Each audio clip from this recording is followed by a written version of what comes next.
gosto de pensar que eles são um ótimo exemplo pra mim e uma grande parte de quem eu sou. Eu, ao contrário do Matheus, eu já sou mais solta pra falar. Sempre nos colégios eu tive parte, tava na frente, sempre sendo monitora, estando no Grêmio Eu já falei mal Estudantil. de você, tá? E pra mim, falar foi muito fácil. Mas comecei a me desenvolver com Deus desde muito pequena. Eu amava cantar, amava. Sempre amei cantar e acho que o louvor eu gosto. Eu me descobri mais na parte da música. Só que como eu sou muito solta pra falar e tenho essa facilidade, eu já fui me desenvolvendo melhor na igreja e mais rápido. Eu me batizei aos 9 anos, quando minha mãe percebeu que eu comecei a entender o que era o batismo, eu já me batizei. Tive meu encontro com Jesus e fui indo aos pouquinhos. Eu já comecei a pregar, já cantava, tanto que acho que quando eu tinha uns 8 anos, 7, 8 anos, eu cantei com ele O Sonho de José. Temos até o vídeo. Tem um vídeo, até mostro depois. Eu tinha uma vergonha, porque, tipo, eu, desde que eu me entendo por gente, eu conheço o Matheus. Sempre se via todo sábado, toda quarta na igreja, fuça um do outro. E eu não gostava dele. E daí eu pegava e, tipo, nesse dia que nossas mães sempre foram amigas, sempre cantavam juntas.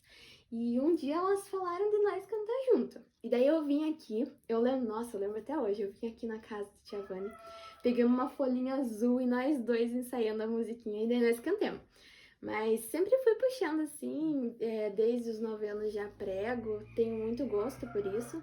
Eu contei pra ele que você treinava com as visitas que estavam na casa da tua mãe, de quarta-feira. Nossa, então pra mim é um gosto, assim. Eu fui me descobrindo aos poucos, já tive um canal dos adolescentes. Todo dia eu gravava um vídeo sobre todos os dias da lição. Ajudava a responder no domingo as perguntas dos adolescentes. E fiz isso por quase 4 anos, que é o turno da lição que estuda toda a Bíblia. E agora eu parei faz uns 3 anos com esse canal. Daí agora eu, graças a Deus, sou distrital do Ministério da Saúde. A gente tenta, né? A gente tenta. Lidar com o povo na parte da saúde é uma questão muito difícil. Os 8 remédios naturais são muito fáceis de aplicar, a pessoa entende. A parte mais difícil é o exercício. Mas as pessoas até entendem. A questão mais difícil é a alimentação. Porque a pessoa sabe, mas o fato dela só saber já é uma coisa boa, porque quando ela vai fazer, o Espírito Santo já tá ali, ó. Não faz isso não, isso não pode. Digo isso por mim mesma, muitas vezes, ó, eu como carne, não extremo, se não tiver pra mim não faz falta.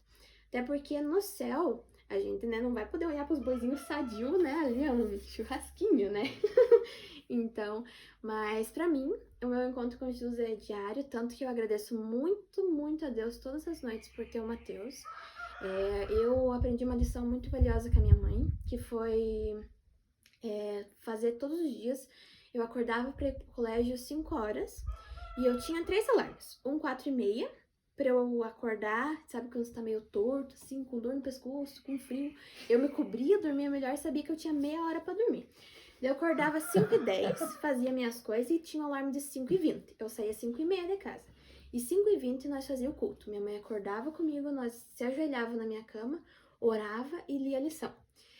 E todos os dias, assim, e a minha mãe fez um testamento, até eu contei faz pouco tempo, tio, que minha mãe fez um testamento e eu achei, faz uns 5 anos aí. E nesse testamento ela falava pra mim nunca deixar de fazer o culto, né, com Deus. E a gente sempre fazia ali com a minha mãe, né, e hoje eu posso dizer com gosto que a gente, quando casou, a gente entrou nessa casa, a primeira coisa que a gente fez foi se ajoelhar pra orar e agradecer. Amém, parabéns pra vocês. E todos os dias a gente, lá, tá o inário e a lição. A lição, a Bíblia. Nós lemos todos os dias um capítulo da Bíblia e a gente canta o hininho e ora ajoelhados. Então, eu fico muito feliz de dizer que o meu crescimento com Jesus foi muito bom. E essa parte de você se identificar com alguma coisa é muito gratificante. Eu, na parte da música, eu amo. Tem um monte de hino ali. Caso não der certo, eu já tenho um pronto. Caso der um problema, eu já tenho um pronto. Puxa louvor? Puxamos. Eu gosto. É algo que eu me identifiquei. Então, essa parte eu já tenho mais facilidade. Graças a Deus, antes eu tinha muita vergonha. Quando ia cantar no começo, eu pegava minha folhinha e fazia assim, ó, a folhinha da letra. Mas hoje eu tenho muita graça em dizer que eu ganhei um parceiro vindo de Deus mesmo. Mateus, parabéns pela esposa que Deus te deu. Obrigado. A Você benção. tem do seu lado uma mulher, uma jovem ainda, né? De Deus, né? Que recebeu uma boa formação, uma boa educação. E ela parece ter uma índole, né?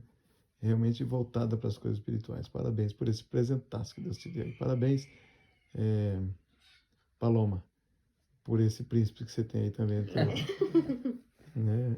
Conheci vocês ontem, estou amando conhecer vocês. Com certeza. Gostando muito realmente de ver vocês, de conhecer vocês, sentir de perto, né, o que vocês pensam da vida, o que vocês querem da vida, gratidão que vocês têm no coração, né? E vocês estão no começo de uma vida, é raro. E tenho certeza que vocês são e serão por muito tempo ainda uma inspiração aqui, não é? Amém. Vocês já foram respondendo a segunda pergunta, não preciso nem fazer, vocês já falaram sobre a vida devocional de vocês. Eu queria que vocês falassem assim, por exemplo, o que vocês entendem do Evangelho, o Evangelho como um elemento transformador da vida de vocês, transformador da natureza, né, e da mente de vocês. Começo? Pode começar. Assim, eu acho que o Evangelho quando você conhece, você não tem como não ter uma transformação. Se você não entendeu ainda, você não muda. Mas a partir do momento que você entende, você não tem como não mudar, não ser alguém diferente. E pra mim, do mesmo jeito, eu era bem ruim. Sabe por que eu me identifiquei na música? Quando eu ia pra escola, a gente ficava 1 hora no ônibus e a gente trocava por 2 ônibus. E eu colocava o fone, porque não tinha, muita gente pra sentar, né? E colocava o fone e ia escutando rádio, porque era o único que tinha. E na rádio, vamos ser bem sinceros, é só porcaria. Antes era menos pior, hoje em dia tá terrível. Mas eu tinha uns hinos no meu celular, mas assim, aquilo não apetecia, sabe? Era sempre o rádio.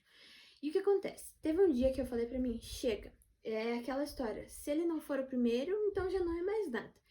E essas coisas eu via que ia me puxando. E como a música foi um ramo pra mim, eu apaguei tudo que eu tinha de outras músicas, tudo. Não escutava mais rádio e baixei só hino. E eu fui me obrigando a gostar daquilo. E a partir do momento eu gostei. Então a gente tem uma transformação quando conhece a verdade. Então o Evangelho já é perto disso. Eu acredito também que a gente, nossa natureza, como a gente sabe, é pecadora. A gente, para dizer por nós mesmos, é impossível. Então, posso dizer que a gente mesmo com ajuda, auxílio do Espírito Santo para que haja um reavivamento, transforme nosso coração. Eu posso dizer que nem disse a Paloma, que quando a gente aprende mais a fundo sobre o ministério de Jesus, sobre o plano da salvação, que foi elaborado pelo Deus Pai, Deus Filho e Deus Espírito Santo, a gente vê um Deus que nos amou tanto que é difícil a gente compreender o sacrifício que ele fez por nós na cruz. E a gente sabe que a gente tem que, pode dizer que é quase uma obrigação da gente, porque nós temos um valor muito grande para Deus e ele diz que nós somos filhos deles e a gente assim, tem que ser bons filhos, porque temos um Pai maravilhoso. Então posso dizer que Jesus transforma a gente com diversas maneiras e é só, que nem diz, a gratidão mesmo por... Difícil colocar em palavras o que Jesus fez pela gente, para nos salvar, porque a graça é difícil de ser compreendida. E, pela gente, a gente não faria isso. É verdade. Como diz os escritos de Ellen White, ela fala ali que a graça vai ser algo para a gente estudar no céu por diversos anos e não vai esgotar o tempo para a gente estudar esse assunto. Mateus, é isso. Você como homem da casa, me fala um pouquinho da vida familiar de vocês. com relação especialmente, né, ao pastoreio e ao cuidado da sua família, que se resume em você e a Paloma. Hoje vocês ainda não têm filhos, Os gatos. mas ela é objeto do seu pastoreio. Como é que você se vê hoje com essa responsabilidade como sacerdote da casa, do lar? Que nem o pastor disse, a gente sempre, nosso começo de namoro, a gente sempre, até se vê lá, nosso casamento foi voltado também sempre que Jesus sempre tivesse nosso namoro, nosso relacionamento. O meu pai, né, falou isso. E quando eu fui pedir, meio tremendinho lá, a mão dela foi Elcio, que a gente era muito amigo, até hoje graças a Deus. Ele sempre falou pra gente que a gente sempre colocasse Deus em primeiro lugar. Então eu posso dizer assim que nem diz o verso, eu e a minha casa serviremos ao Senhor. Então acho que o maior segredo pra gente é Deus em primeiro lugar no nosso relacionamento, no nosso viver cada dia. É isso. E sabe, uma coisa de bom de viver em dois é que assim, um vai puxando o outro. Quando um erra, o outro já vai lá dar um puxão de orelha, com jeito. Porque o bom de conhecer, eu costumo dizer que eu casei com meu pai, né? Porque o Matheus é a cópia do meu pai. Então, como eu já conheço o jeito do meu pai... Eles procuram alguém com essas características.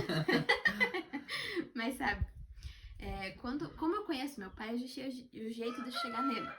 Assim como ele também já sabe o jeito de chegar em mim. Eu sou assim, muito fácil pra falar, mas muito forte de emoção. Tem momento que eu preciso ficar só na minha e ele sabe o jeito de chegar, sabe? Não é aquele jeito já enchendo o saco, não. É aquele jeito com calma, né? Não cutuca a onça com a vara curta, né? Então é bom por isso. É que a gente vai se conversando. Você cuida dela como um esposo, como um sacerdote da casa, da parte, não apenas da parte física, né, mas da parte emocional, da parte espiritual, você apoia ela. Sim, com certeza, né? Maior alegria vai ser um dia a gente poder estar lá, dar um abraço em Jesus, poder alcançar a salvação. Paloma, você também tem uma responsabilidade espiritual dentro do lar, dentro da casa. Você já deu uma palhinha aí, mas você acha que você faz bem esse papel de incentivo, de motivação espiritual? Olha, a gente tenta. Uma parte que eu agradeço a minha mãe foi essa parte, mas a parte do meu pai é que antes de eu namorar, eu tinha acho que uns 13, 14 anos, meu pai me deu o livro O Lar Adventista. Nossa. Mas não o condensado, o veião. E ele disse assim, você só vai poder namorar depois que você tiver 15 anos, depois que você ler esse livro. E depois que você ler esse livro, você vai ganhar 50. Pois olha, pelo jeito na época eu não tava precisando de 50, porque fui deixando, né? Se é só depois de 15 anos, que adianta ler agora, né? Daí tava quase chegando nos 15 anos, né? Puxa lá, vida, e agora eu preciso de 50. Vamos ler. E eu fui lendo aquele livro, e Ellen White fala muito, né? Puxa bastante a mãe no lar e o pai no lar também. E eu falava, mãe, mas eu não sou pai, por que eu tenho que ler a parte do pai? E era um pedaço grande, né? Eu falei, mãe, eu não posso pular essa parte? E ela, não. E eu, por quê? Eu não entendo. E ela, porque você tem que achar alguém que se encaixe nessas características. E aí eu terminei o livro, dito cujo, né? Quase no aniversário já, né? Ganhei os 50. E no meu aniversário de 15 anos, todas mulheres, meu pai, Matheus.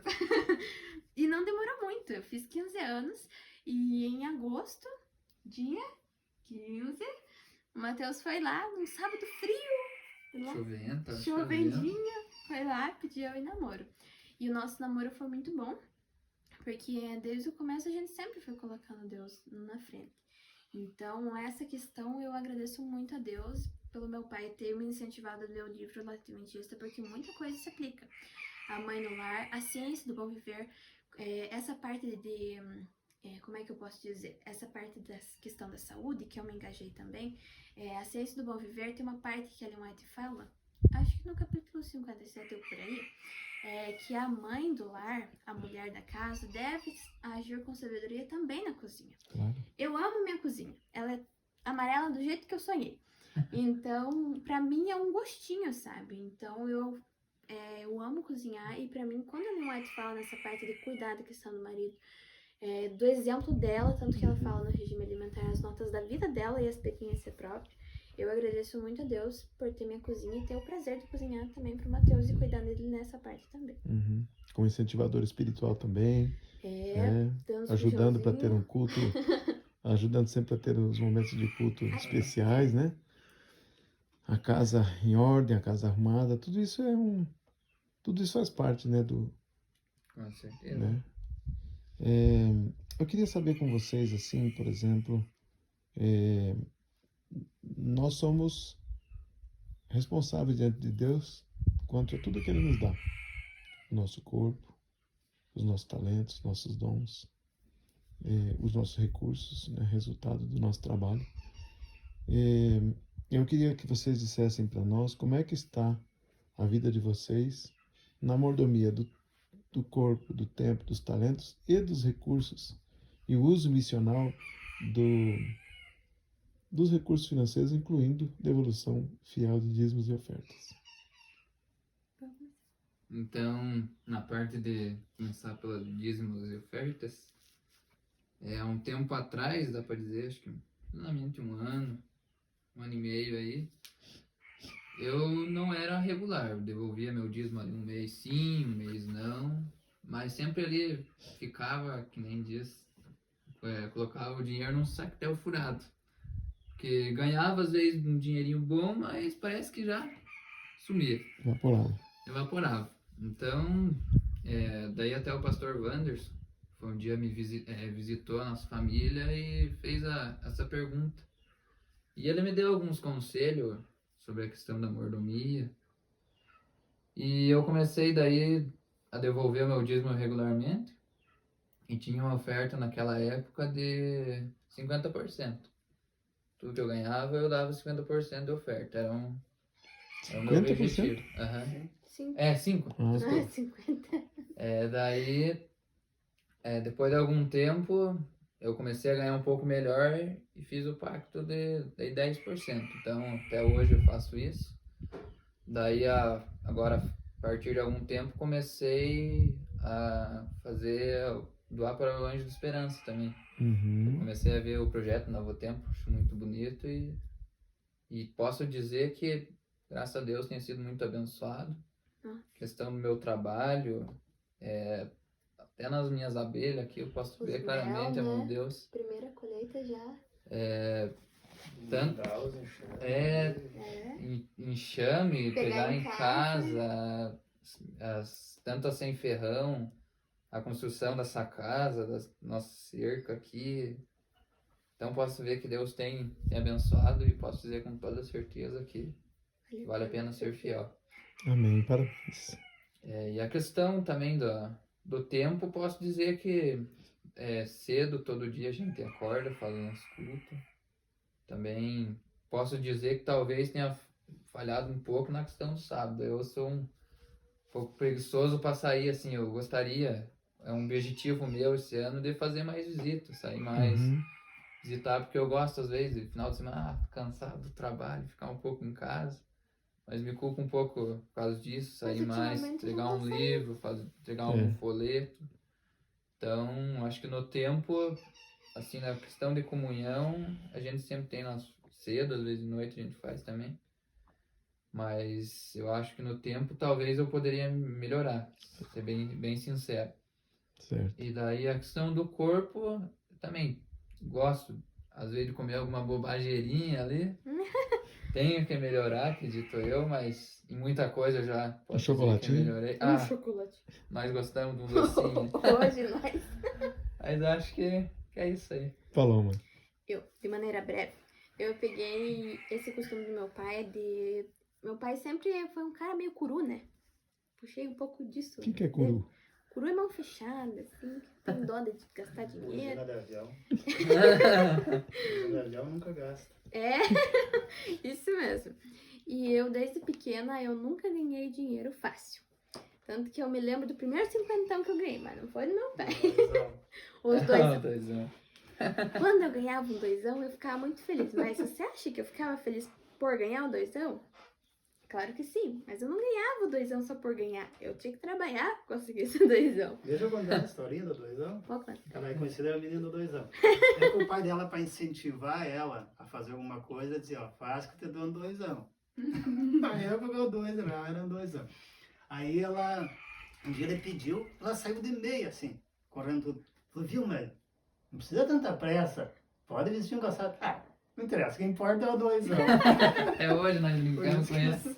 Hoje em dia eu já aumentei pra 5ão. O importa é o 5ão, ou 10ão, né? Eu tô ficando mais dinheirista. Mas sabe, o meu pai, eu sempre precisava de um dinheiro pra alguma viagem, ele sempre me ensinou a dar valor pra todo o dinheiro que a gente ganha, porque até mesmo o dinheiro dos nossos pais não é assim. Eu sempre fui alguém muito reservada em questão de dinheiro. A gente ia nos mercados e, tipo, não era uma criança pidoncha. Porque desde pequenininha, desde os 2ão, eu já dava valor pro dinheiro. Tipo, eu via um doce, eu não pedia. Meu pai tinha que falar, pega o doce. Porque eu não ia, eu sempre, até hoje, eu não gosto de pedir. Eu gosto muito de compartilhar e comprar eu, quando eu tenho dinheiro, né? Mas enfim. E já hoje em dia, eu aprendi com a minha mãe. Faz tempo já, eu sou dizimista com tudo que eu ganho. Tenho um pacto de 10% em questão a tudo que eu dependo de Deus no meu trabalho. O que eu dou 10%? Em relação às unhas, sobrancelhas e em questão a Avon, eu dou 10%. Porque em relação a isso, a vender, a ter cliente, eu dependo de Deus. Então, tudo que eu dependo de Deus, eu dou. Na questão do resto, eu oferto normalmente, reservo um tanto de dinheiro e oferto. Tanto na questão do Avon, se eu consigo vender, eu separo um dinheiro e oferto em gratidão, porque eu consegui, né, gente, pra vender. Agora, eu tô ganhando mais dinheiro. Por exemplo, eu tô trabalhando minha mãe 2 horas por dia, eu ganho R$200 por mês. Futuramente, a partir do próximo mês, eu já vou ganhar 500 por mês, porque ela fechou uma parceria com uma moça de R$2.000 por mês. E nisso eu já dizimo bem, só que antes, como eu não ganhava tanto dinheiro, porque é 10, 15 reais ali, sabe? Então, eu juntava meu dízimo, daí fim do mês eu dava tudo. Mas essa é a minha questão de dízimo. A questão de tempo, eu realmente sou muito enrolada com o tempo. Matheus vê. O que eu tenho de tempo, eu gasto. Por exemplo, a gente sai daqui 8 horas, 8 horas ou 8h15 pra ir na igreja. Eu vou até 8 horas fazendo coisa, tipo, me arrumando, pegando as coisas, mas eu saio 8 horas. Então eu sempre gasto o último tempo. Por isso que a gente sempre faz o culto primeiro, pra daí o resto tá livre. Parece que o dia rende bem mais. Então, em questão de tempo, poderia ser melhor, mas a gente... Um outro motivo, outro. Esse sábado tá ficando escuro, né, pra acordar já 6 horas. Daí como a gente sai 8 horas, a gente tocou o alarme 6 horas, nós tá escuro, tá um friozinho bom pra dormir. Eu falei, vamos lá que eu tenho motivo. Nós dois levantemos, liguemos as luzes, comecemos a estudar e fomos até 7 horas. Que legal. Então, acho que é isso em relação ao tempo. Parabéns para vocês. Como eu já disse, vocês são uma inspiração. E muitos poderão se inspirar em vocês. E você me falou uma coisa muito séria. Esse convite que já fizeram para você. Considere e ore a Deus sobre isso. Vocês podem ter muito para contribuir também no Ministério Pastoral. Vocês são um casal 10.